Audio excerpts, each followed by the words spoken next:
Hey guys, Reno Zero. Alright, I'm going to show you guys how I store stuff long term in 5-gallon buckets. Not necessarily long term, but I just have a feeling that it's going to be a long and lean winter time. And I just wanted to show everybody how I store stuff until it gets to that point. So what I have is a flat iron. I think they call it a flat iron for little ladies with curly hair. You know, they straighten out or something. I don't know. But it's a flat, like curling iron thing. And if the ladies know what it is, please help me out in the comment section because I don't know what it is. Yeah, okay, all right. I have a 5-gallon Mylar bag that was sent to me last summer as a gift, and I don't remember who sent them, and I'm very sorry about that, but these things rock. Thank you very much, whoever sent these to me. I love it. I have my 5-gallon bucket. I have my lid for the aforementioned 5-gallon bucket. I have a moisture absorber thingy dealy. I think that's exactly what they're called, moisture absorber thingy dealy. And I have my SkokelVac vacuum sealer, which I got ordered it directly from sorbentsystems.com. I guess I'll leave a link down where I got it at so you can go and take a look at it. I like it. It's got this little thing that you pull down here, a little snorkel that goes out into the bag, and you can do lots of cool stuff with it, like seal 5-gallon buckets.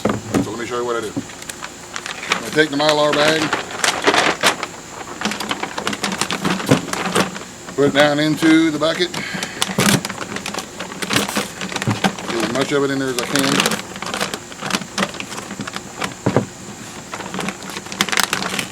Kind of roll it down. Keep making a big old mess. I got these buckets from my good friend AJ Prepper.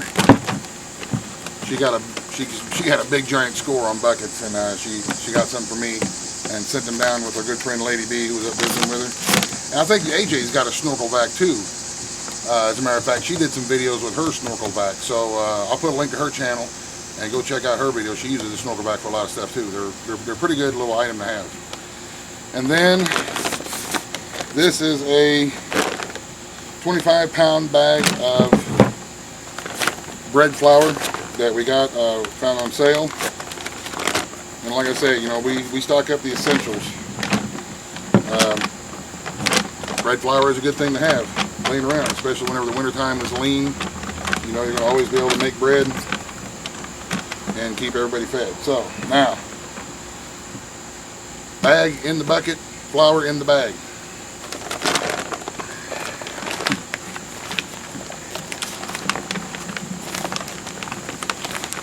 And there's probably going to be some people out there who say this is a little bit overkill. You don't need to put it in Mylar. You don't need to do this. You don't need to do that. And that may be true. But when it comes to making sure that my stores, the stuff that I'm storing is going to be fresh for us to be able to use and safe, I'm not going to cut any corners. I'm going to make sure that it's sealed and that it's going to be usable whenever the time comes that we need to use it. So yes, it might be overkill, but better safe than sorry. So now I just kind of shake it around, dump it on the ground, pack it down in there, get as much of those air bubbles out as I can.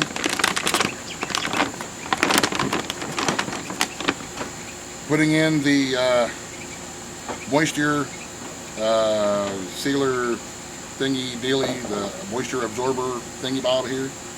Put it right in there on top. And apparently you're not supposed to eat those things, so anyway. Alright, now what I'll do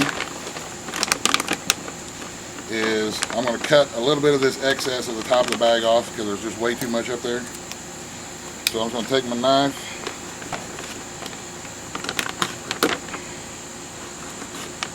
trim off part of this bag.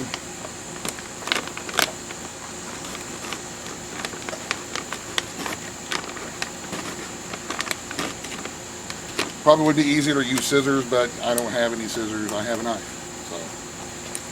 So, all right, now it's a rough cut. That's all right. I'm going to take the flat iron hair straightener thingy, whatever it is, and I'm going to seal. I'm going to seal all the way this Mylar bag, all the way to about right here. I'm going to leave a space about like this, unsealed on the Mylar bag, so that I can put the vacuum sealer on here. And yeah, there's going to be people who say you shouldn't vacuum seal flour because it gets into your vacuum sealer or whatever. But everything that I do for a reason, and I'm vacuum sealing it to make sure that the bugs don't get after it, and to make sure that it's going to be fresh and usable, because we go through our food stores in the wintertime. That's what we do. We stocking up on the winter stuff, stocking up, getting ready for winter time, to make sure that we make it through the winter time. This has been a crappy gardening season, and I always want to make sure that we're going to make it through the winter all right, And there's nothing wrong with being better safe than sorry. A little overkill is good sometimes when it comes to making sure that your family is going to be fed, and that the food that you're going to be feeding them is going to be of quality stuff. So you can see that this little flat iron hair straightener thingy here, it does a pretty good job of sealing these Mylar bags. I know a lot of folks will use an iron. Irons work really good. I've used irons too. Irons work really, really good. Alrighty, so we got that edge there sealed. Now I'm just going to take my SkokelVac, and we're going to break the handle off. No, the handle didn't break off. It comes off. Just put it back into the hole there.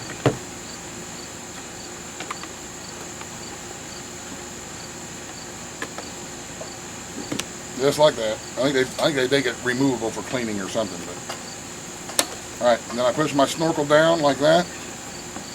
I put the snorkel inside the hole that I had left.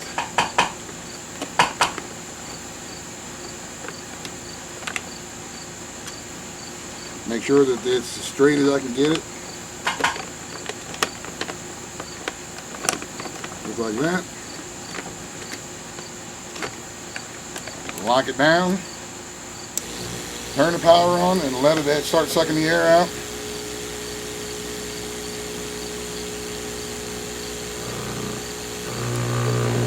Once I get the air sucked out, then I'll hit this front bar, the bar on the front of it that seals it.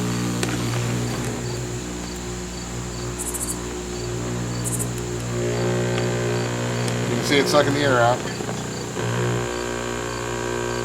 Whew, it's warm out here.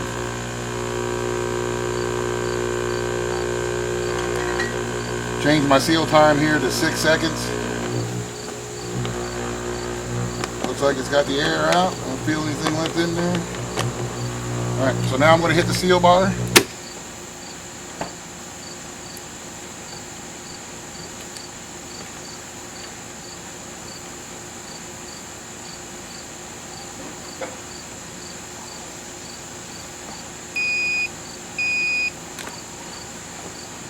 Pop the locks, remove it,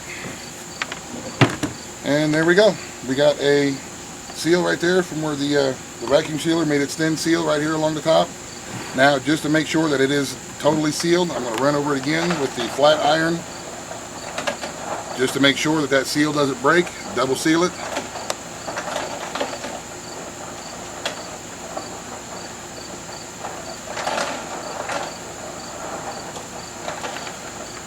And there we go. One vacuum sealed, ready to be stacked up, stored away. I'm going to put me put a piece of tape on top here and label it bread flour.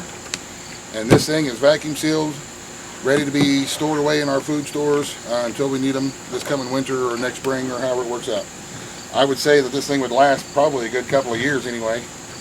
I do this with sugar, with flour, all-purpose flour and bread flour.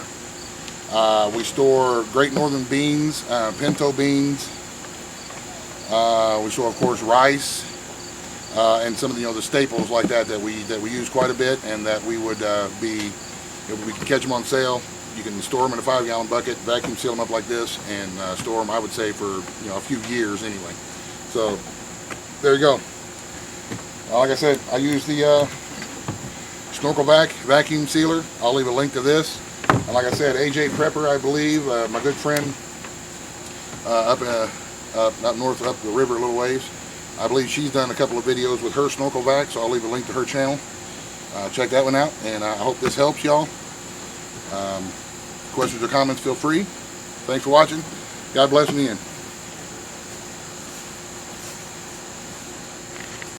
Buzz, buzz, the end.